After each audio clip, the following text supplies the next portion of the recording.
Lalong gumanda si Nadine. Nakita ko ang reaksyon ni Judy. Halatang na-miss niya ang ex. Ayon pa kay Nadine, mabuti naman daw siya. Kaya lang, hindi pa rin siya nag-aasawa. Nagkaroon naman daw siya ng BF pero hindi rin nagtagal. Naghiwalay sila.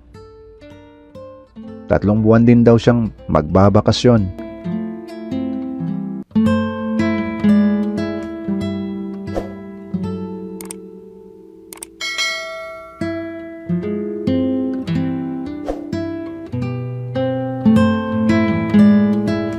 Nabuntis ko ang boyfriend ng best friend kong babae, Kuya Roms. Yes, tama ka po. Tomboy ang boyfriend ng best friend kong si Nadine. Ako si Ace, Kuya. 25 years old. Ito ang kwento ko. 2 taon na ang nakaraan. Mula pagkabata ay magkaibigan na kami ni Nadine. Magkapit bahay lamang kami at sabay kaming lumaki. Sabay din kaming pumasok sa school. Kaya mula elementarya ay magkaklase kami.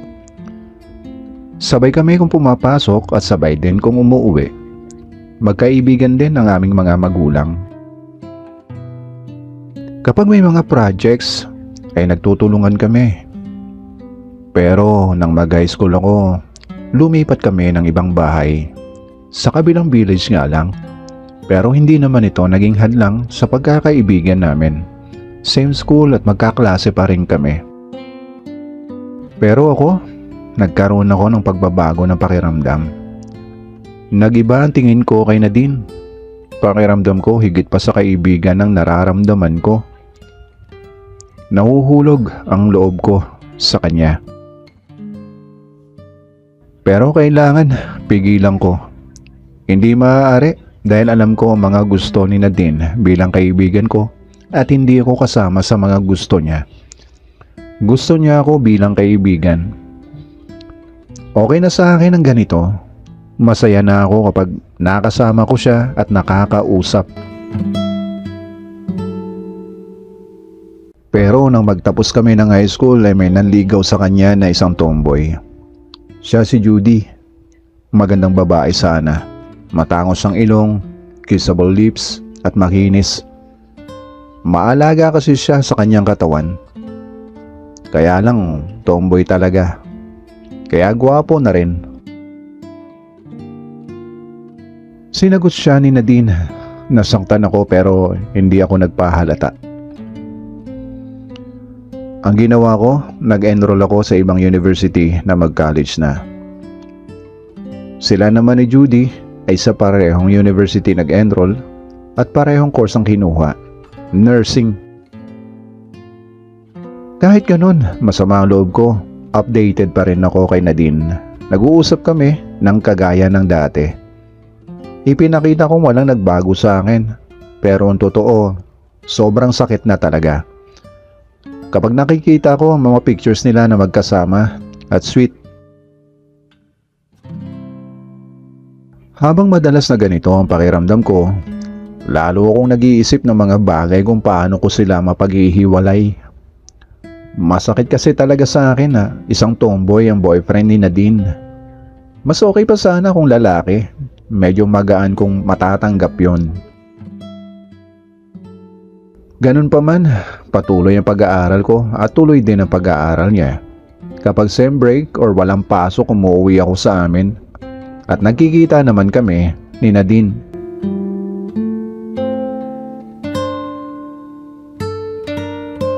Fast forward, Kuya Roms, nakapagtapos ako at ganon din si Nadine at Judy. Tamang-tama noon, habang naghihintay sila ng sked ng PNLE, nag-birthday si Nadine. Invited ako. Siyempre, pumunta ako kahit alam ko makikita ko doon si Judy, ang tomboy na BF ni Nadine. Pinahiram ako ng papa ng sasakyan. Toyota Wigo yun. Medyo may kalayuan din kasi ang lugar ng pagdadarausan ng birthday ni Nadine. Sabi pa ng papa ko, baka kasi gabihin ako at wala nang masakyan pa uwi. Dumating ako sa resto na may resort. May dala syempre na regalo. 6 PM na ako nakarating. Gabi pa naman talaga ang start ng birthday party. Imbitado ang karamihan na malapit na kamag-anak at kaibigan ni Nadine. Kaagad na nakita ko si Judy. Bad trip pero pinakitaan ko ng magandang asal. Masayang masaya ng araw na yon si Nadine. Pagkatapos maghapunan ay umuwi na ang karamihan ng mga bisita niya.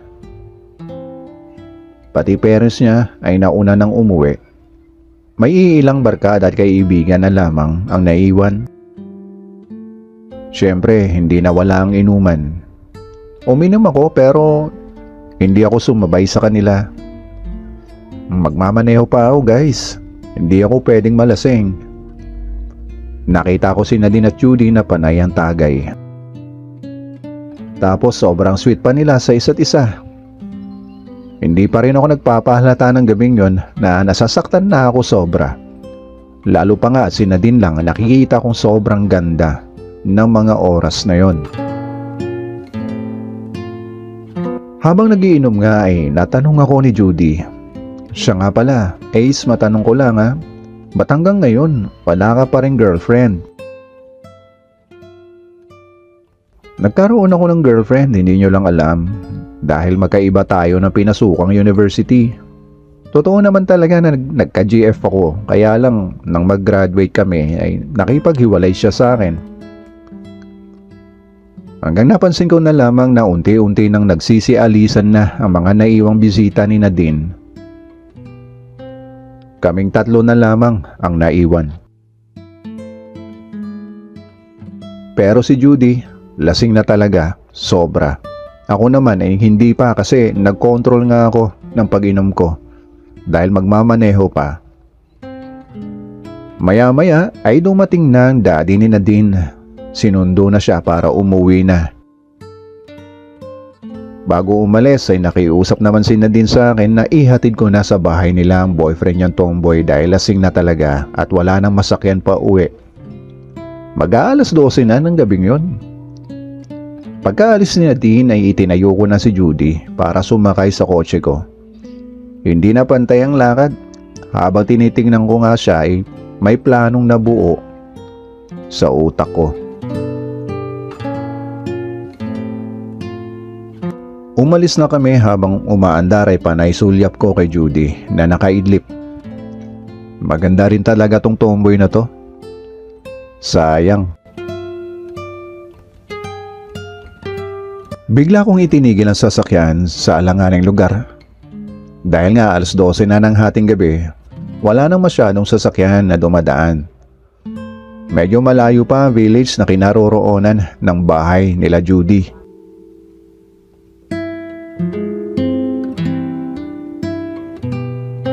Ilang segundo ko rin tinitigan si Judy. Nang biglang naalimpungatan siya at nagising, nagulat siya nang naramdamang nakatigil na ang kotse. "Oh, dito na ba tayo, Ace?" Salita niya habang akma niyang binubuksan ang pinto para lumabas sana. Ang akala niya ay nasa bahay na nila siya. "Malayo pa tayo, Judy." Nakangiti ako. Bakit tayo tumigil? Nasiraan ka ba? Naflatan ka ba?" Nataranta si Judy. "Relax ka lang, Judy. Magpapahinga lang tayo sandali." Hinawakan ko ang kanyang pisngi. "Hoy Ace, umayos ka. Kung ano man yung balak mo, wag mo nang ituloy, hindi tayo talo."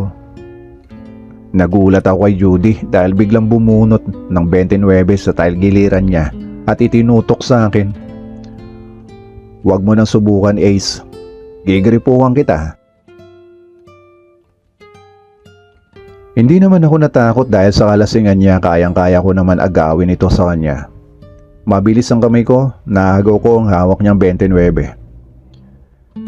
Kaagad kong kinalawit siya ng aking braso. Sabay na hinalikan ko na siya. Grabe ang pagpupumiglas niya pero dahil sa kalasingan, tuluyan na siyang bumigay. Napansin ko ang pagsabay ng katawan niya sa aking musika. Sabi ko babae ka. Bulong ko. Sa madaling salita, Kuya Roms, ay nagtagumpay ako sa aking bala kay Judy. Nakuha ko ang pinaka-iniingatan niyang kayamanan. Pinlano ko talaga yon para tuluyan na silang maghiwalay ni Nadine. Pagkatapos ay hinatid ko na sa bahay nila si Judy. Hanggang makalipas ang ilang araw at mga linggo, tinawagan ako ni Nadine. Magmula daw nung hinatid ko si Judy sa inuuwian neto, ay hindi na ito nagparamdam sa kanya. Nakakausap naman daw ni Nadine ang parents ni Judy pero ayaw naman daw lumabas ng bahay o makipag-usap. Hoy Ace, may ginawa ka ba kay Judy? Lagot ka sa akin talaga kapag malaman ko na may ginawa kang hindi maganda sa kanya.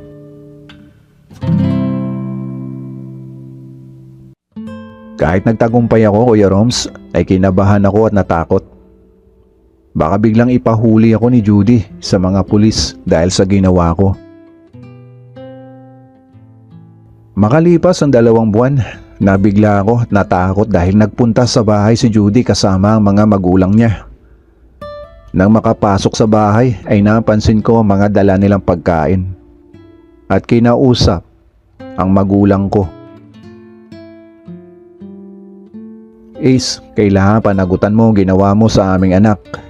Buntis siya at ayaw namin ng lalong malagay sa kahihiyan ng aming pamilya. Inamin na sa amin ni Judy ang nangyari sa inyo. Galit na galit ang tatay ko sa akin nang malaman niya ang lahat. Kaagad na nagtakda ng petsa ng kasal namin ni Judy. Wala na akong nagawa pa kundi ang pumayag na dahil buntis na nga si Judy. Kapag hindi ako pumayag na magpakasal, kakasuhan nila ako at ipapakulong.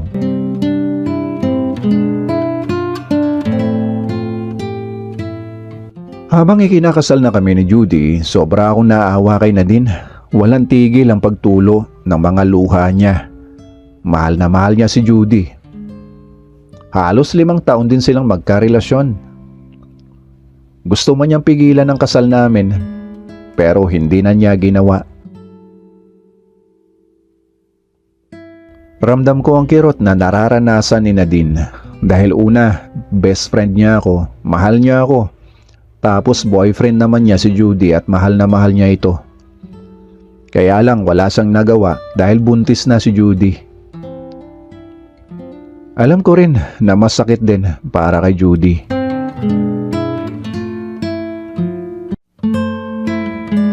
Pagkatapos ng kasal namin ni Judy ay nagpaalam na si Nadine. Magpapaubaya ako sa inyo para sa pagbuo nyo ng pamilya. Ang pamilyang pinangarap natin, Judy.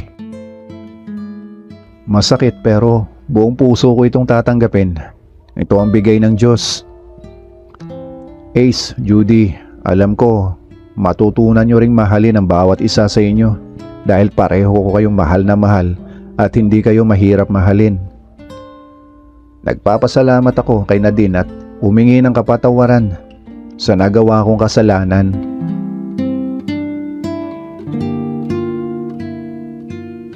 Lumipas ang 1 taon, natutunan na rin naming mahalin ni Judy ang isa't isa. Nadagdagan na rin ang anak namin. Si Nadine naman ay masaya na rin sa buhay niya habang nagtatrabaho sa malayong lugar. Hanggang isang araw, kinausap ako ni Judy. Sabi niya, next month magbabakasyon daw si Nadine at gusto niya makipagkita sa atin. Okay, mabuti kung ganon. Sagot ko kay Judy. Hanggang dumating na ang araw ng pagbakasyon ni Nadine. Kaaga na nagpunta siya sa bahay. Malapit lang din naman ang bahay namin sa bahay ng mga magulang niya kung saan siya tumutuloy. Sa palagay ko ay may 1 kilometro din ang layo. Lalong gumanda si Nadine. Nakita ko ang reaksyon ni Judy. Halatang na-miss niya ang ex. Ayon pa kay Nadine, mabuti naman daw siya. Kaya lang hindi pa rin siya nag-aasawa. Nagkaroon naman daw siya ng BF pero hindi rin nagtagal. Naghiwalay sila. 3 buwan din daw siyang magbabakasyon. Mahaba ang kwentuhan naming tatlo. Halatang naka-move on na kami sa nakaraang pangyayari. Dahil napag-uusapan na lamang namin ang nakaraan. Dinadaan na lang sa biro. Hindi na nagpagabi si Nadine at umuwi na rin siya. Nang matulog na kami, napansin kong abala si Judy sa kanyang cellphone. "Sinong kachat mo? Matutulog na tayo." Si Nadine ang kachat ko. Wala naman kaming mahalagang pinag-uusapan, kung ano-ano lang. Napaisip tuloy ako at kinabahan kasi kung pinag-uusapan nila mga walang kwentang bagay, ibig sabihin na miss talaga nila ang isa't isa. Sa sobrang antok ko, ay nakatulog na ako.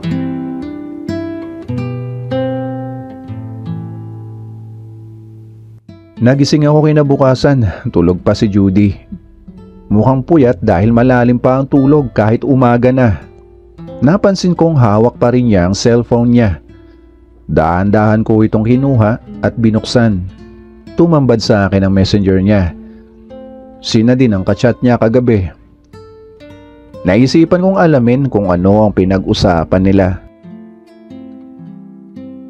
Nag-backread ako at nabasa ko lahat. Normal lang naman na kamustahan, kwentuhan ng karanasan sa buhay ng bawat isa. Si Nadine, kinukwento niya tungkol sa buhay niya sa ibang lugar at sa trabaho. Hanggang nagtanong si Nadine, "Mahal mo pa ba ako, Judy?" "Oo naman. 5 years din tayong magkasama. Ikaw, mahal mo pa ba ako, Nadine?" "Oo, Judy. Nagpaubaya lang ako kasi may pamilya ka na. Kung alam mo lang kung gaano kita kamahal."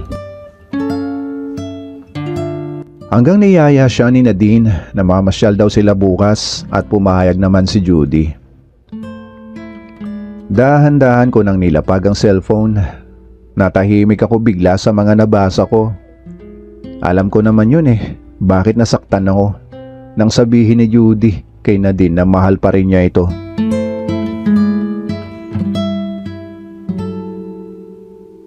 Nakapagluto na ako ng almusal nang magising na si Judy. Kumain na kami ng sabay. Tahimik ang paligid. Inihintay kong siya maunang magsalita. "Babe, aalis ako ngayon." Kunwari wala akong alam na aalis siya. "Saan ka pupunta?" "Nagpapasama si Nadine sa akin. Meron lang kaming pupuntahan. Mamimili lang ng mga gamit niya." Pinayagan ko si Judy. Hindi ko siya pinigilan. Kahit alam ko na malulungkot ako dahil alam ko na mahal pa rin niya si Nadine. Pareho silang malapit sa akin. Gusto kong sumaya sila. Before lunch, umalis na si Judy. Alam ko magtatagpo sila ni Nadine. Nang makaalis na siya, hindi ko naman maintindihan ang sarili ko. Hindi ako mapalagay. Paano kung muling paligayahin ni Nadine si Judy at sumama na ng tuluyan sa kanya? Ganun na lang ba yun? Ano ba to si Nadine? Akala ko okay na sa kanya ang lahat. Sinusubukan lamang ba niya kami? Ang hirap ng ganitong pakiramdam. Ang tagal ng mga oras.